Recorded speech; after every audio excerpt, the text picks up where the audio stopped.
Olá, meus amigos, sejam bem-vindos a este canal. Meu nome é Carlos Zanino e o tema para reflexão nesse dia é: o meu povo foi destruído porque lhe faltou conhecimento.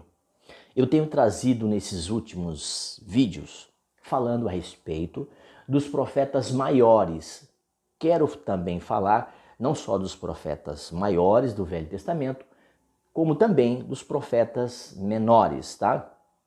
Lembrando que esses profetas maiores traziam em si um cunho maior, uma responsabilidade maior, nesse sentido de trazer uma palavra profética e até mesmo um alerta e um castigo, digamos, da parte de Deus, uma ira, digamos, da parte de Deus, talvez até mesmo uma praga, tá? Então, porque esses profetas, eles traziam sempre uma palavra ao povo judeu, ao povo de Deus, tá? Lembrando, eu tenho feito aí um par de vídeos falando que o Espírito Santo no Velho Testamento estava sobre o profeta, rei e sacerdote, tá bom? Estava sobre, não estava dentro ainda, porque Cristo, o Messias, ainda não havia vindo.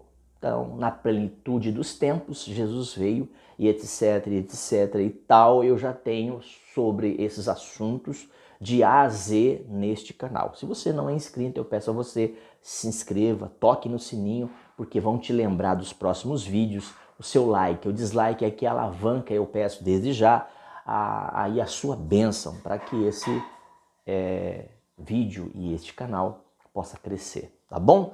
E aí, no rodapé, o que você achou e até mesmo uma sugestão de vídeo, tá bom? Então vamos lá. O meu povo foi destruído porque lhe faltou conhecimento.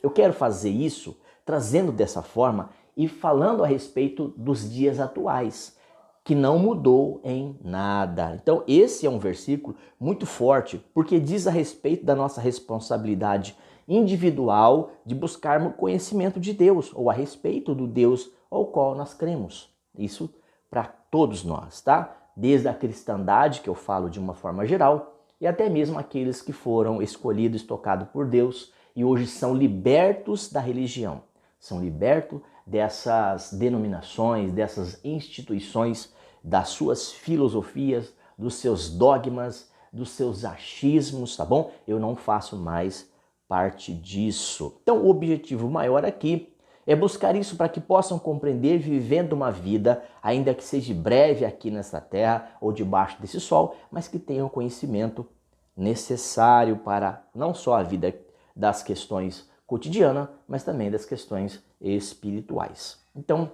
eles estavam menosprezando, negligenciando o conhecer de Deus, o aprender sobre a vida em todos os sentidos. E aí vinha rumo à apostasia, como já tem acontecido já de algum tempo nesses momentos ao qual nós temos falado. Então, o pessoal tem se distanciado de Deus, tá? E conhecereis a verdade vos libertará. João 8, 32 e 36. Se Cristo vos libertar, verdadeiramente vos sereis livres. Isso falando tanto para o povo judeu, né, como também o gentio e os demais. Será que nós sabemos realmente a intensidade desses versículos acima? De Oséias 4, 6, João 30, esse que eu citei agora, João 8, 32 e 36, perdão. Será que nós temos ideia? O ser humano por si só, ele é cheio de dúvida e rumores, lutas por dentro, diário. Somos bombardeados por influências negativas e principalmente da web, né? Quanta gente aí pregando, ensinando um monte de besteira no YouTube, aí nos Faces da vida, nos Instagram da vida e no WhatsApp, ou Zap, como queiram. Então, não devemos nos fracassar, entristecer e desanimarmos, certo? Então, não que isso não seja normal na vida de um ser humano, tá certo? O medo, a dúvida e qualquer outra coisa. Mas é necessário que tenhamos na mente que ela precisa ser renovada. Lá em Romanos 12 em diante, pega Romanos, o livro de Romanos, de carreirinha, você vai entender muito bem o que é ser e ter a mente renovada em Cristo, por meio do Cristo, por meio da sua palavra. É importante que você tenha isso em mente. Se você não quer conhecer Deus e não tem esse despertamento, então é para ficar com a pulguinha atrás da orelha. Se você realmente foi escolhido, se já foi tocado, se você é um liberto e salvo, tá bom? Então pense aí. A verdade nos liberta. A verdade nos liberta do quê e de quê? De que exatamente estamos ouvindo aí o profeta e estamos ali ouvindo os discípulos, os apóstolos, a respeito de conhecendo a verdade e a verdade vos libertando, tá? Então, isso, muitas das vezes, claro, e quase sempre, é exatamente isso. Porque afeta não só a questão do emocional físico, principalmente o espiritual. Lembrando que o homem, o ser humano é um ser tripartido assim, eu creio, ele é um espírito, ele é um espírito. Ele possui uma alma, ele habita um corpo. Já tenho isso no canal, esses vídeos prontos para vocês. Então basicamente conhecer a verdade é a melhor receita contra os males. Muitas das pessoas já estão acostumadas com a religião. Já estão acostumadas com que esses líderes, esses coachings, na maioria, esses mentirosos, pregam, ensinam a este povo. Assim como estava conhecendo, ou assim como estava acontecendo com este povo ali naquele momento, Oséias, um dos profetas daquela época, um dos profetas menores, estava alertando o povo. Então Deus, falando através do profeta, dizendo: este povo se corrompe, se perde, se apostata, porque me deixaram o conhecimento de Deus. Então, eu não vou mais olhar para vocês e para os filhos e para os netos e para os bisnetos de vocês com os olhos de bênção. Então eu vou levar vocês cativo ao cativeiro, ou alguma coisa ia acontecer, uma praga, uma dificuldade, uma situação, mas Deus sempre quis trazer de volta. Deus sempre fez isso com o povo dele. Sempre quis ensinar, sempre quis moldar, ok? Então o povo perece porque não consegue se defender das argumentações dos inimigos da cristandade, das seitas, das heresias. Então o povo não é preparado para isso. Os pastores não são, né? Os líderes não são. E que dirá o seu povo? Então tal povo, tal o governo que já se corrompeu há muito, tá? Então não tem religião A e B, todas são corrompidas, tá bom? Todas estão fora aí dos fundamentos dos apóstolos, ok? Então, vendo isso, que o povo estava se perecendo e perece, o povo já não dava mais atenção às profecias. Isso tornou um caos em todo o mundo conhecido na época. Tá? Não havia mais aí a questão da esperança, da fé, do amor. A busca já não havia, o povo já não queria. O povo queria novidade, o povo queria idolatria, o povo queria o bem bom, cair na farra, na festa, nas orgias, etc. e tal. Não estou falando aqui com isso que nós somos melhores. Ninguém é melhor que ninguém, gente. Todos nós precisamos de um Salvador.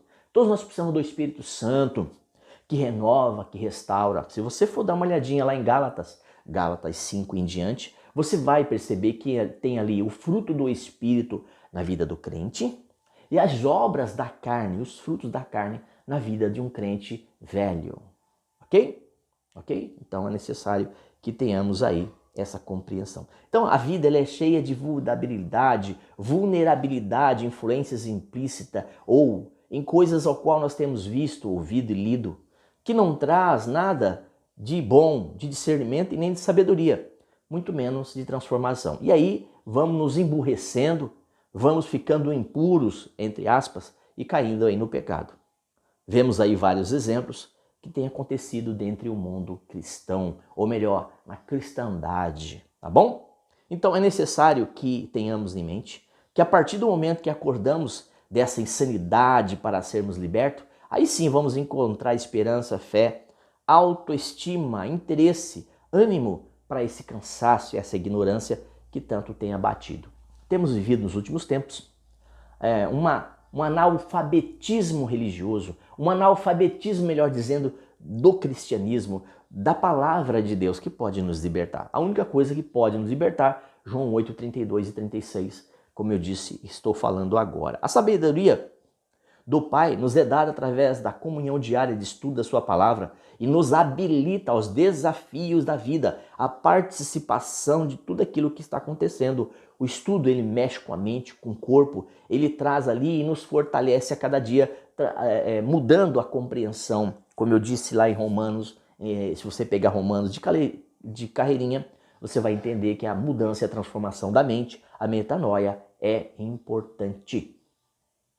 Então, para que estejamos firmes, para que estejamos preparados, é necessário que nós caminhemos ou venhamos a caminhar dentro dessa vontade de Deus. Que busquemos o conhecimento da palavra de Deus. Leiam bons livros, tá? Artigos que são consagrados. Né? Eu não vou aqui citar livros, né? Porque a maioria dos livros que são feitos são de coaches, dentro de uma teologia de prosperidade. Então, é difícil falar de um bom livro para você ler. Eu li vários livros, tá? Mas um livro que me deixou assim bastante interessado, eu quero voltar a ler de novo, chama O Peregrino, tá? Mas é interessante que você tenha base bíblica para quando você estiver lendo qualquer livro, você possa orientar pela palavra de Deus se aquilo de fato é, tá? Então, algumas recomendações, algumas coisas que são feitas dentro do cristianismo, aí, dentro dessa levada, né, de literatura evangélica, eu não tenho assim aqui nada, eu tenho alguns nomes aqui, mas eu nem vou citar. Eu nem vou citar porque não bate. Não vale a pena, não bate. Então é melhor você ler, por exemplo, livros da Bíblia. Porque a Bíblia tem a conotação de biblion. Biblion, que significa livros. Né? São 66 livros. Então, às vezes, você deixa de ler a Bíblia para ler uma outra coisa. Tá? Então, leia a Bíblia. Leia o Novo Testamento, que é um conselho. Comece lendo Atos dos Apóstolos. Atos 2 em diante. Começa lendo Atos 2 em diante. Atos dos Apóstolos. Porque é ali que começou o novo pacto, o novo tempo. Ali começou a nova aliança, ali começou a igreja do Senhor Jesus, porque aí a terceira pessoa da Santíssima Trindade, ela se manifesta como sendo a última etapa da vida da igreja aqui na Terra. Para uma melhor didaquê, para um melhor entendimento, então começou-se assim: o Pai, o Filho, na plenitude dos tempos, e o Espírito Santo como selo de Deus, o próprio Deus, que selando ali a igreja, a pessoa. Quando eu falo igreja aqui, eu estou citando pessoas, não são templos, não são denominações, não são placas com nomes, mas pessoas que foram salvas por Deus, ok? Então é importante que você esteja lendo, é importante que você esteja renovando a sua mente. Não caia nessa mesmice, não caia nessa bobagem, nessa besteira de ir pela cabeça dos outros. Sabe por quê? Para fechar, Paulo, na sua segunda ou terceira viagem ali, ele ensinando o povo, tinha uma gente ali que era muito mais esperta e foi elogiada por Paulo. Eu acho que você já conhece ou já ouviu falar. Os bereanos de Bereia. Eles foram muito mais diligentes, astutos, muito mais inteligentes, muito mais sábios que os de Tessalônica, por exemplo, do que os demais da região. Porque tudo que Paulo ensinava e procurava ali mostrar, eles procuravam saber no pouco que eles tinham e na Torá, no Velho Testamento, poucos escritos, se de fato era assim mesmo que procedia. Você está me entendendo? Então, se fizermos isso hoje, nós somos chamados de ovelhas negras, desgarrados, desigrejados, e aí vai. Os rebeldes, né? Então, assim, tudo aquilo que estiverem pregando, ensinando e falando, procure saber. Mas você só vai saber se é verdade ou não lendo, estudando as Escrituras a partir da palavra de Deus e não a partir dos homens, mas a partir do Espírito Santo que dá essa capacitação, que traz essa revelação ao seu coração, à sua mente, ao seu entendimento. Certo, meu querido, minha querida? Era isso que eu tinha no momento para vocês. Falando ainda que esses últimos vídeos eu tenho falado basicamente sobre os profetas maiores, agora estou falando e vou falar sobre os profetas menores, mas o recado é o mesmo. Sempre trazendo uma palavra forte, uma palavra de peso, de ira e muitas das vezes de condenação e pragas, tá? E começando por um alerta, sempre começava trazendo um alerta. Ó, desperta tu que dormes, ó meu povo, tá? E até chegar um momento de uma ira ali, de algo mais forte da parte de Deus, para que o povo voltasse para Deus, ok? Então, assim como ontem, hoje também, o ser humano não deixou de ser humano. O ser humano não deixou de ser pecador, ok? Deus abençoe a sua casa, a sua vida e tudo aquilo que você estiver fazendo. E até um próximo vídeo.